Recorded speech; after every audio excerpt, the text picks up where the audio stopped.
Assalamualaikum warahmatullahi wabarakatuh. Teman-teman pecinta horor di luar sana, apa kabar semuanya? Semoga kalian selalu dalam keadaan sehat walafiat ya. Oke, kembali lagi bersama aku. Setelah kita menyelesaikan cerita dari Susuk Wanita Malam yang sudah selesai kemarin, sekarang kita next ya yang ke cerita selanjutnya, dimana cerita kali ini datang dari akun Twitter @kembangkantil berjudul Arwah Marti. Cerita kali ini berdasarkan kisah nyata ya teman-teman. Nah, buat kalian juga yang punya pengalaman horor, kalian juga bisa sharing sama aku. Bisa kirim melalui DM Instagram aku di @dwiberry. Dan terus support channel ini dengan cara klik tombol subscribe, like, dan tekan lonceng notifikasinya. Oke, nggak usah pakai lama, langsung saja kita masuk ke alur ceritanya. Cerita ini adalah kisah nyata kiriman dari salah satu orang yang mengirimkan via Facebook. Saya menyamarkan namanya atas permintaan pemilik cerita, sebab dia adalah sahabat anak almarhumah, sekaligus anak dari warga yang ikut memasukkan jenazah almarhumah ke liang lahat. Nama tokoh di cerita ini juga ikut disamarkan. Hal ini bertujuan untuk menghormati keluarga almarhum dan juga anaknya yang saat ini masih. Begitulah pesan dari sang penulis. Cerita ini berlatar dari salah satu daerah yang ada di Jawa Tengah. Peristiwa ini terjadi di rentang tahun 2000-an. Nama aku Arif. Aku tinggal di salah satu desa di kaki gunung yang ada di Jawa Tengah. Desa tempat tinggalku terbilang sangat asri, tentram dan nyaman. Damai bukanlah kata yang mampu merepresentasikan seperti apa desaku waktu itu. Sore hari itu, Diki menghampiriku ke rumah. Ia mengajak aku untuk ikut bermain bola di lapangan bersama teman-temannya. Sebetulnya saat itu aku sedang lelah. Terlebih aku baru pulang mengikuti eskul pramuka di SMP-ku. Tapi apa daya, karena Diki adalah sahabatku, aku mengiyakan ajakannya. Khawatir yang ngambek. Tiba di lapangan, kami langsung bermain bola tanpa alas kaki, alias nyeker. Tiang gawang pun kami buat ala kadarnya dengan potongan bahan pohon. Seperti biasa, tak ada peraturan layaknya sepak bola profesional pada umumnya. Yang ada hanya aturan all out ball aja. Saat sedang asyik bermain, ada sebuah teriakan memanggil nama temanku. Diki, Diki, mau arep ngelairake, kata Lik Pardi, paman Diki. Diki yang mendengar kabar itu kemudian berpamitan untuk pulang. Aku ikut pulang untuk menemani Diki, sementara yang lainnya melanjutkan bermain bolanya. Diki tampak sedikit panik. Ia mempercepat laju kakinya, menyegerakan diri agar bisa sampai rumah. Tiba di rumah, terlihat sudah banyak ibu-ibu tetangga yang sudah berkumpul di rumah Diki, termasuk ibuku. Terdengar suara teriakan Mbak Marti. Begitu aku memanggil ibunya Diki yang tengah mengejan dari dalam sentong atau kamar. Tak lama berserang, suara tangisan bayi terdengar dari luar rumah. Alhamdulillah, laki-laki lagi, kata Mbak Painem, seorang dukun beranak di desaku. Alhamdulillah, ibu-ibu tetangga ikut mengucap syukur. Diki yang sedari tadi di luar bersamaku, kemudian masuk ke dalam setelah ibuku memanggilnya. Maksudnya, Diki diminta untuk mengazani adik yang baru dilahirkan ibunya. Kebetulan, bapaknya Diki masih menarik ojek dan tengah disusul oleh Lik Pardi. Mbak Painem tiba-tiba meminta tolong agar Mak Marti segera dibawa ke rumah sakit. Rupanya Mbak Marti mengalami pendarahan. Ibuku bergegas keluar dari rumah Diki, kemudian memintaku untuk menemui bapak agar segera membawa mobil untuk mengantarkan Mbak Marti. Aku pun lari secepat kilat menuju rumah. Aku langsung memberitahu bapak agar bapak langsung menemui ibu di rumah Diki sambil membawa mobil. Gawat pak, Mbak Marti pendarahan. Ibu minta bapak bawa mobil sekarang buat anterin Mbak Marti ke rumah sakit, kataku. Bapak kaget bukan kepala. Ia lantas masuk ke kamar mengganti baju dan mengeluarkan mobil dari garasi. Sementara aku kembali ke rumah Diki dengan cara berlari, karena pastinya aku akan lebih cepat sampai ketimbang bapak. Tak lama, mobil Bapak di depan rumah Mbak Marti. Bapak kemudian masuk ke dalam rumah menemui ibu.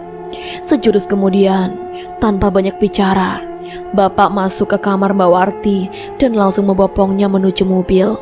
Darahnya terus mengucur meski sudah dibalut beberapa kain jarik.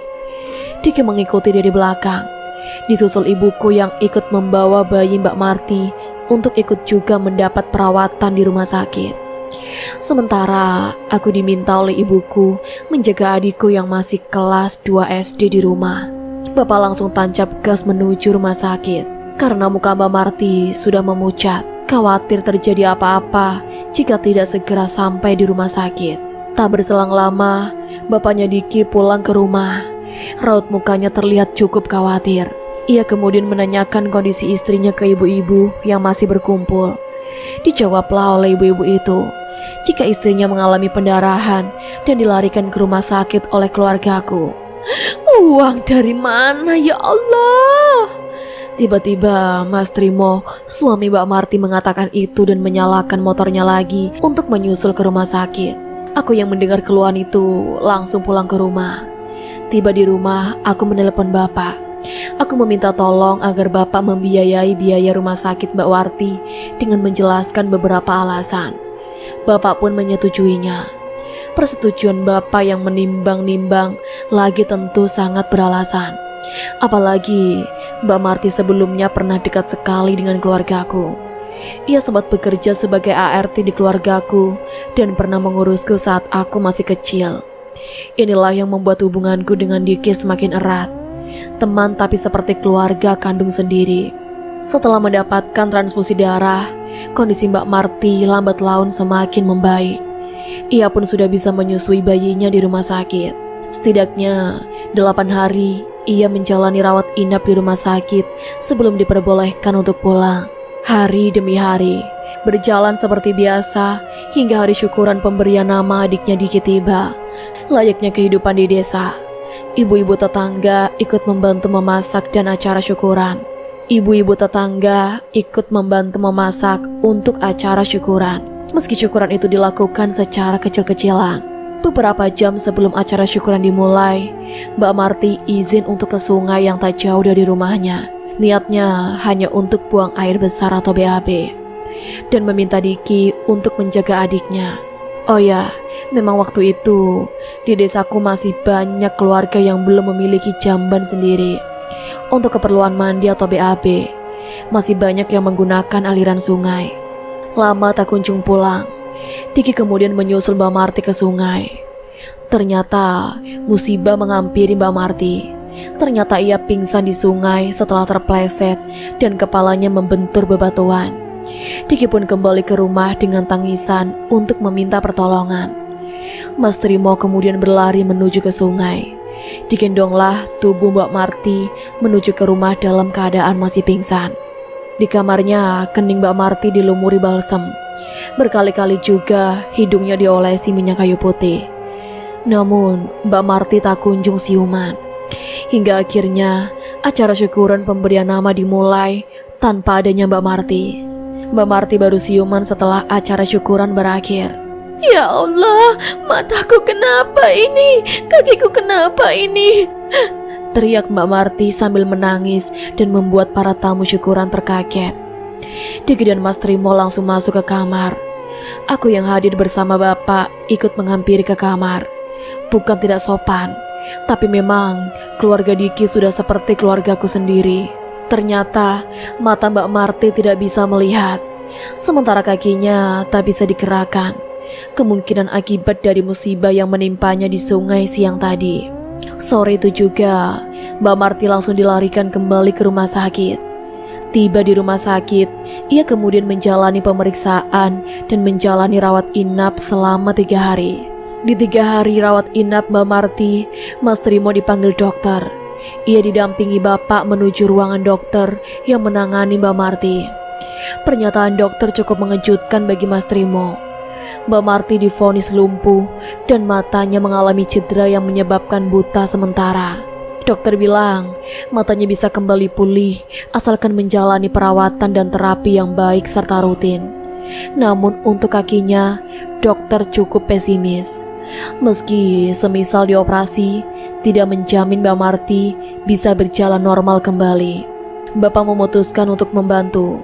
Ia berniat menjual tanahnya untuk pembiayaan berobat Mbak Marti. Tapi Mas Trimo menolak. Alasannya, keluargaku sudah banyak menolong mereka. Mas Trimo mau membawa Mbak Marti pulang dan berobat ke alternatif saja. Apa boleh buat, Bapak tidak bisa memaksakan untuk membantu pengobatan Mbak Marti. Akhirnya di hari keempat, Mbak Marti dibawa pulang ke rumah. Selama di rumah, Mbak Marti hanya menjalani perawatan ala kadarnya. Beberapa kali Mbak Marti dibawa ke pengobatan alternatif, namun tetap saja kondisinya masih seperti itu. Hanya saja matanya sudah memburam dari kondisi yang hanya bisa melihat gelap saja. Kondisi Mbak Marti tak kunjung membaik. Tahun demi tahun, ia hanya bisa menjalani aktivitasnya di ranjangnya, mendidik dan membesarkan Ricky, anak keduanya. Ia pasrahkan kepada Diki dan Mas Trimo. Hingga suatu saat, Mas Trimo nampak mengisyaratkan lelah untuk merawat Mbak Marti. Terkadang ia tak pulang ke rumah, tak juga menarik ojek untuk menafkahi keluarganya. Jika di rumah, Mas Trimo juga sering marah-marah dan juga sering kali mabuk-mabukan. Warga sendiri kerap kali mendengar teriakan Mas Trimo dari dalam rumah yang sering mengumpat dan memarahi Mbak Marti, menyalahkan Mbak Marti atas kondisi hidup yang saat ini mereka jalani. Diki pun menjadi berubah. Ia menjadi pribadi yang pendiam dan jarang pergi bermain bersama teman-teman.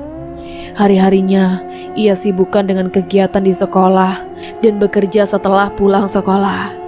Maklum, setelah perubahan sikap Mas Trimo, ia kini harus menjadi tulang punggung keluarga. Ia mencari uang dengan bekerja apa saja, ngurus rabutan, kuli panggul di pasar, dan bekerja kasar lainnya. Ia lakoni untuk memberi nafkah keluarganya. Sementara Mas Trimo malah bersantai-santai di rumah tanpa merawat Ricky dan juga Mbak Marti. Kebetulan Diki adalah anak yang cerdas. Sejak SD, untuk biaya sekolah, ia selalu mendapatkan beasiswa. Jadi hal itu memudahkan Diki untuk lebih fokus mencari uang untuk keperluan sehari-hari di rumah. Ibuku diam-diam sering memberikan uang kepada Mbak Marti tanpa sepengetahuan Diki jika membesuk Mbak Marti. Sebab jika diberikan kepada Diki, ia pasti akan menolak. Suatu hari, di malam hari, Diki datang ke rumahku.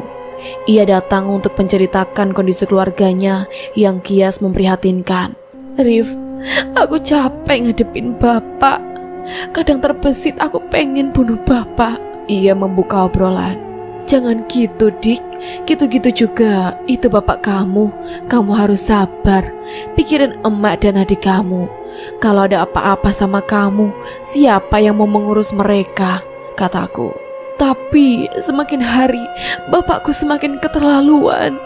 Emak yang sudah gak bisa apa-apa saja masih saja sering dipukuli," katanya kesal. Aku kaget mendengar pernyataan Diki. Bisa-bisanya Mas Trimo melakukan itu. Padahal dulu Mas Trimo dikenal warga sebagai orang yang santun dan ramah. Sekarang malah bapak sudah gak pulang malam 5 hari. Rumah sedikit tenang. Aku harap bapak gak pulang lagi ke rumah, katanya dengan nada kebencian. Sejak saat itu, Mas Trimo tak pernah pulang lagi. Kabar burung berseliweran jika Mas Trimo menikah lagi dengan seorang janda di kabupaten sebelah. Kondisi Mbak Marti kian parah. Sekian tahun ia hanya bisa berbaring, maka punggungnya terus mengalami luka. Bulan berganti bulan, luka itu menjadi semakin parah. Ibuku bilang jika lukanya kini sering mengeluarkan nanah dan ada belatungnya. Mbak Marti semakin hari seperti mayat hidup. Untuk berbicara saja sudah tidak bisa. Ia hanya menggelengkan kepala dan mengangguk jika ditawari sesuatu. Kondisi Mbak Marti tersebar di seluruh warga desa.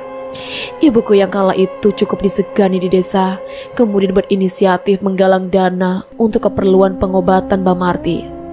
Hal ini dilakukan agar Diki mau menerima uang hasil dari penggalangan dana.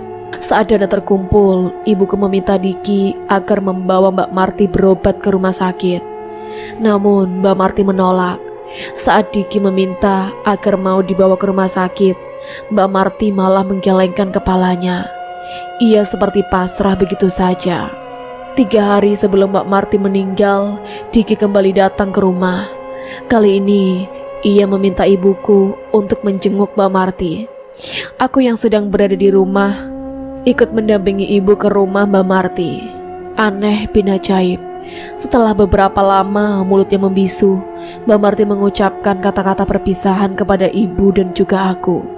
Ia pamit dan merasa ajalnya sudah dekat. Bu Tono, terima kasih.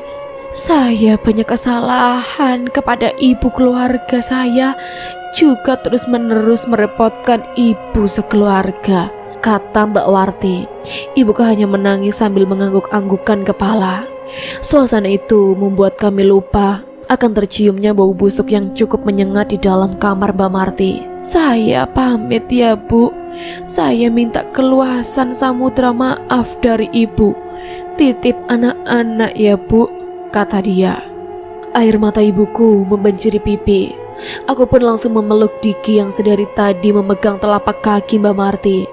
Diki pun menangis terseduh-seduh. Mbak Marti justru tersenyum dengan matanya menatap langit-langit rumah. Tiba di hari duka itu, Mbak Warti berpulang. Ia menghadap Sang Pencipta menjelang subuh. Warga pun berbondong-bondong ke rumah Mbak Warti. Diki terlihat menggendong adiknya yang masih berumur 5 tahun sambil terus menangis. Aku menenangkan Diki. Warga kemudian bergotong royong membangun tenda dan mempersiapkan sejumlah peralatan untuk memandikan jenazah. Ada juga yang berangkat ke tempat pemakaman untuk menggali kubur. Jam menunjukkan pukul 7 pagi. Jenazah kala itu akan dimandikan. Karena bau busuk yang menyengat, tidak ada satupun warga yang mau masuk ke dalam rumah Mbak Marti, termasuk keluarga dari Mbak Marti sendiri. Ya Allah, segitunya, kataku dalam hati. Ibuku dan istri Pak Ustadz yang melihat itu kemudian langsung mengawali langkah keduanya, langsung masuk ke dalam kamar Mbak Marti. Ibuku kemudian memanggil Diki. Karena takut tak kuat menggendong jenazah ke tempat pemandian, akhirnya Diki menghampiriku dan meminta bapakku untuk masuk ke dalam kamar atas permintaan ibuku. Jenazah akhirnya terangkat dibawa ke tempat permandian. Hanya ibu, istri Pak Ustadz, dan Diki yang memandikan jenazah. Yang lainnya justru menjauh. Ada juga warga yang terdengar seperti muntah karena bau busuk yang menyengat itu. Yang sopan, tolong hormati jenazah, kata bapakku dengan nada yang cukup tegas. Selesai dimandikan, jenazah kemudian dikafani.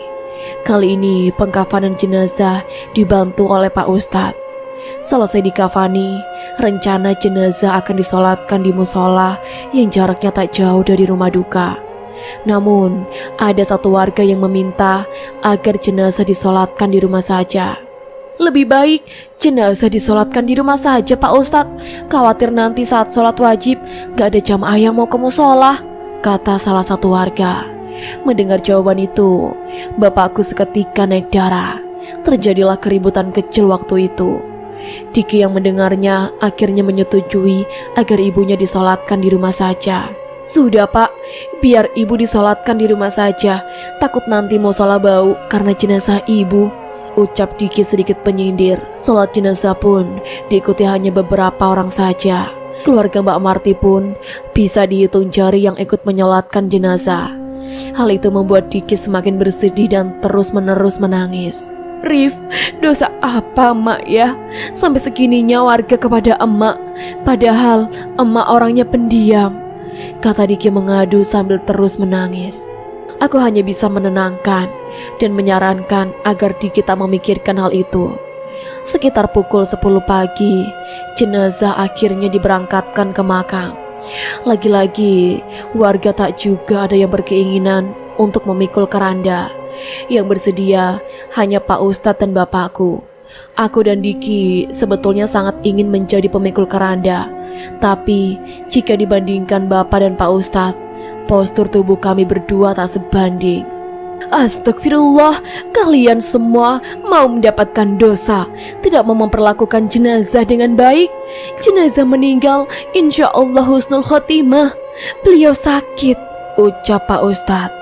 Tanpa berpikir panjang, bapakku mengambil mobil bak terbuka di rumah yang biasanya digunakan untuk mengangkut sayuran. Keranda akhirnya dibawa dengan mobil menuju ke pemakaman. Sementara warga lain mengikuti dari belakang. Ada yang menggunakan sepeda motor, ada juga yang berjalan kaki. Mereka seperti tersihir untuk bergerak mengantarkan jenazah setelah Pak Ustadz menegur mereka. Tiba di pemakaman, keranda akhirnya diturunkan dari bak mobil. Digotonglah keranda mendekati liang lahat. Pak Ustadz dan Bapak membuka penutup keranda. Saat terbuka, sejumlah pelayat yang ikut ke pemakaman seketika memundurkan langkah sambil menutup hidung. Diki turun lagi ke liang lahat. Beruntung, Lik Pardi akhirnya datang. Setelah ditugaskan untuk mencari Mas Trimo dengan pesan mengabarkan jika Mbak Warti sudah meninggal, Lik Pardi lalu akhirnya menyusul Diki ke liang lahat. Dirasakan kesulitan di bawah untuk menangkap jenazah. Pak Pras, sahabat Bapak, kemudian ikut turun. Pak Ustadz dan Bapak mengangkat jenazah dari keranda dan menurunkan ke liang lahat. Setelah terpegangi oleh 3 orang, diletakkan jenazah menyatu dengan tanah. Diki berkaca-kaca. Akhirnya Diki diminta Pak Ustadz naik ke atas. Khawatir air matanya menetes ke bumi dengan cara tak sengaja. Bapak menggantikan Diki, Pak Pras juga naik ke atas digantikan Pak Ustadz. Dibukalah kain kafan satu persatu oleh Pak Ustadz. Ditempatkanlah bola-bola tanah untuk mengganjal jenazah. Lalu Pak Ustadz mengumandangkan iqomat. Selesai di situ, jenazah ditutup potongan-potongan bambu dengan posisi miring. Ditutuplah liang lahat dengan menggunakan tanah. Setelah didoakan, seluruh warga pulang. Tersisa tinggal Diki seorang. Aku menunggu di luar pemakaman, memberikan waktu kepada Diki untuk mendoakan ibunya. Setelah selesai, kami akhirnya pulang. Ba'da Isya, acara tahlilan dimulai. Sayang, yang datang hanya bisa dihitung dengan jari. Namun, tahlilan tetap dilaksanakan. Pukul 9 malam acara tahlilan selesai. Semuanya pulang ke rumah masing-masing. Namun, mulai malam itu, situasi desa menjadi mencengkam. Hal ini dikarenakan ada isu bahwa ada salah satu warga melihat pocong di deretan pohon bambu di dekat makam tempat di mana Mbak Warti dikuburkan. Isu itu cepat menyebar ke seluruh desa. Warga desa menganggap jika pocong itu adalah Mbak Marti. Kami sekeluarga menganggap kemunculan pocong itu belum tentu juga benar adanya. Maka kami selalu menganggap kabar itu sebagai adanya upaya oknum warga untuk menakut-nakuti warga lainnya. Selama seminggu setelah 7 hari tahlilan meninggalnya Mbak Marti, kondisi desa justru semakin sepi. Warga desa takut untuk keluar rumah. Hal ini diperparah dengan pengakuan sejumlah warga. Jika setiap maghrib tiba, mereka selalu melihat pocong itu menampakkan diri di deretan pohon bambu. Akibat isu itu, orang tua di desaku waktu itu melarang anak-anaknya mengaji selepas maghrib. Desa yang sebelumnya aman, tentram, dan damai tiba-tiba saja berubah menjadi mencengkam. Isu adanya pocong Mbak Marti semakin santer tersebar, bahkan hingga di seluruh desa yang ada di kecamatan. Desa kami kala itu menjadi terkenal. Warga desa lain juga memberanikan diri jika melewati jalan raya di desa kami jika sudah memasuki waktu maghrib. Serasa desa kami menjadi seperti terisolasi waktu itu. Di hari ke-8 meninggalnya Mbak Marti, tepatnya sekitar pukul 8 malam, warga desa dikejutkan dengan kabar terjadinya sebuah kecelakaan sepeda motor di jalan raya. Persis di sampingnya merupakan area pemakaman yang digunakan untuk menguburkan jenazah Mbak Marti. Pengendara motor tewas di lokasi, sementara yang dibonceng selamat, meski mengalami patah kaki. Warga desa pun berdatangan dan mengerumuni di lokasi kecelakaan.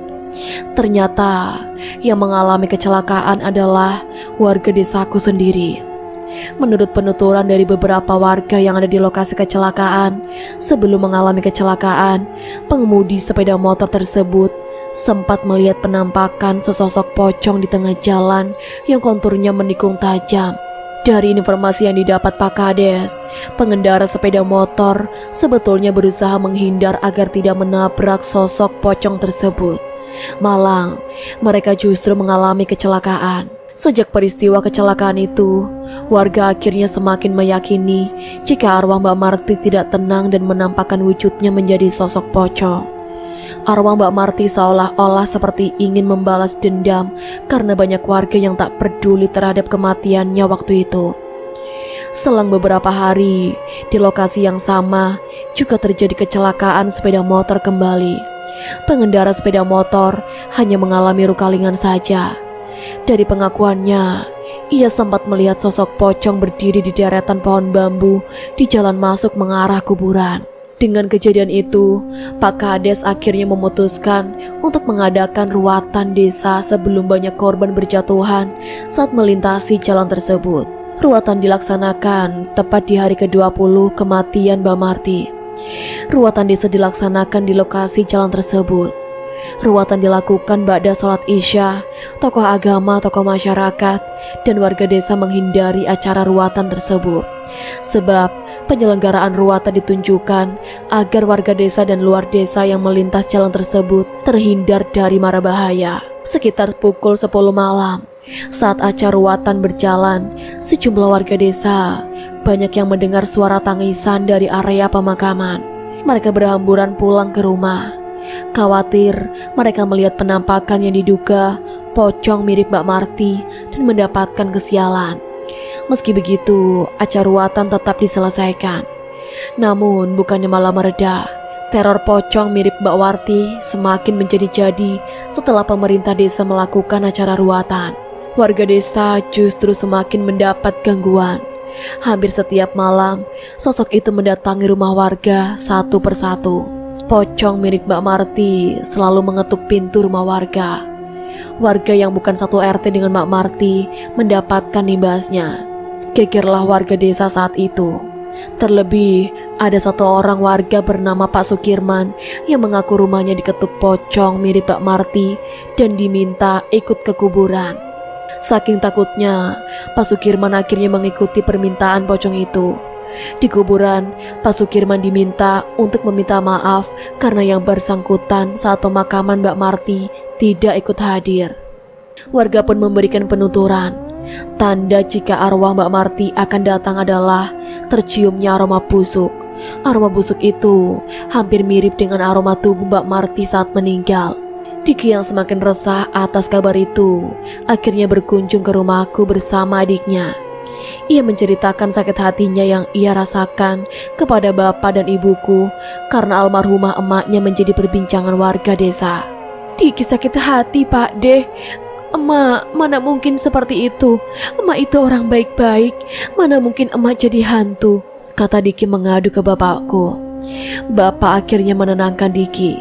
Diki dan Riki pun diminta sementara untuk tidur di rumah waktu itu agar lebih tenang. Tapi tak disangka, sejak Diki dan Riki tinggal di rumah, aura rumahku menjadi sedikit berbeda. Setiap malam, jendela kamarku sering diketuk-ketuk. Kebetulan, aku memang tidur sekamar dengan Diki dan Riki. Setidaknya 3 hari jendela kamarku selalu diketuk-ketuk setiap malam tanpa sepengetahuan Diki dan Riki. Di malam hari keempat, jendela kamarku diketuk lagi. Kebetulan saat itu aku masih terjaga dan mendengar suara ketukan itu. Tapi ternyata malam itu Diki mendengar juga suara ketukan jendela itu. Diki akhirnya terbangun dari posisi tidurnya. Ia memandangiku lalu berjalan untuk mendekatkan telinganya ke arah jendela. Tak lama kemudian, Diki menangis sejadi-jadinya. "Emak, emak, Diki kangen, Mak." Aku sendiri tak mengerti mengapa Diki tiba-tiba seperti itu. Diki sepertinya mendengar jika Mbak Marti memanggilnya dari luar jendela. Tangisan Diki membuat Riki terbangun. Melihat kakaknya seperti itu, Riki justru mendekati aku. Dia meminta untuk dipeluk. Akhirnya aku keluar kamar dan membangunkan ibu dan bapakku. Aku memberitahukan jika Diki tengah menangis di dekat jendela sembari memanggil nama Mbak Marti. Ibu dan bapakku kemudian mengajakku ke kamar untuk melihat Diki. Astagfirullah, ucap bapakku kaget. Ternyata bapak tengah melihat Diki memeluk arwah Mbak Marti di kamarku sambil terus menangis. Aku, Ricky, dan ibu justru tak melihat apa-apa, kecuali Diki yang posisinya terlihat seperti memeluk. Mbak Marti, ada apa? Kata bapak seperti mengajak ngobrol makhluk tak kasat mata itu. Ya, sama-sama. Sekarang kamu pulang ya, kata bapak lagi. Ternyata arwah Mbak Marti mengucapkan rasa terima kasihnya kepada bapakku setelah dirasa arwah Mbak Marti itu menghilang. Bapak akhirnya mendekati Diki yang masih terus menangis sambil menenangkannya. Emak Pakde, emak, ucap Diki. Sudah, emak kamu mungkin kangen sama kamu dan Ricky. Doakan saja emak mudik, kata bapak. Keesokan harinya, aku diajak bapak menemui Pak Pras, sahabat bapak yang ikut memakamkan jenazah Mbak Marti. Di rumah Pak Pras, bapak menceritakan kejadian semalam yang dialami Diki. Rupanya Pak Pras juga mengalaminya. Malahan, ia didatangi arwah Mbak Marti setelah mengikuti acara tahlilan hari pertama. Aku juga didatangi pas hari pertama Mbak Marti meninggal. Mbak Marti itu cuma ngucapin terima kasih karena aku sudah mau ikut menguburkannya. Ton, ucap Pak Pras kepadaku. Pak Pras menceritakan jika setelah menguburkan jenazah Mbak Marti, ia sempat mencium aroma bau busuk di perjalanan pulang. Ia sampai mencium-cium di bagian baju dan celana, tapi tidak ada. Tiba di rumah, Pak Pras kemudian mandi dengan maksud bau busuk itu bisa hilang. Namun seusai mandi, bau busuk itu masih tercium di hidungnya. Istrinya Pak Pras juga mencium juga. Bau busuk itu diketahui setelah Pak Pras akan makan. Ternyata bau busuk itu menempel di kuku jari tengah kanannya. Anehnya, sudah berkali-kali ia cuci dengan sabun. Bau busuk itu tak juga hilang. Hingga sampai akhirnya Mbak Marti mendatanginya. Bau busuk itu tiba-tiba menghilang begitu saja tanpa harus dicuci. Namun ia memastikan jika Mbak Marti hadir bukan menampakkan diri dengan bentuk sesosok pocong. Ya, memang tidak berbentuk pocong. Sudahlah, mending kita ke Pak Kaum atau sebutan Ustadz di desaku yang sering mengurus jenazah.